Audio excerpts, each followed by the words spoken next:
Black Friday безспорно е най-голямото шопинг събитие в годината и бележи началото на голямото коледно пазаруване. През изминалата година над половин милион продукта, предлагани в eMAG, са били с най-ниска цена в платформата за последната година. Черният петък се провежда в края на месец ноември всяка година. Тази година по целия свят черният петък ще се проведе на 24 ноември. Въпреки това, през последните няколко години eMAG Black Friday се провеждаше седмица по-рано. През 2023 година това е датата 17 ноември. Все още датата не е официално обявена никъде и това обикновено става 3-4 дни преди черният петък.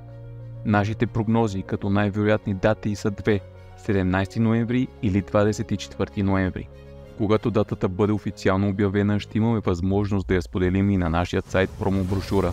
Затова може да последвате връзката в описанието на това видео, където ще обявим датата на събитието. Няколко факта за отминалият черен петък. Black Friday 2022 година в eMAG беше изключително успешен. За да придобиете представа колко бързи трябва да сте с пазаруването и защо най-атрактивните продукти свършват буквално за секунди, ето някои от ключовите резултати. Поръчките през този ден достигнаха впечатляващата сума от 58,5 милиона лева.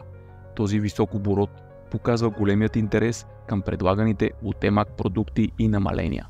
Забележителните 81,7% от трафикът е бил от мобилни устройства. Това подчертава важността на мобилното пазаруване и удобството, което то предлага на потребителите.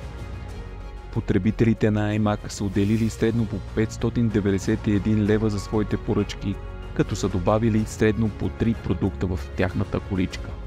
Златната секунда е била в 9 часа 1 минута и 2 секунди, когато са били поръчани 82 продукта за 1 секунда.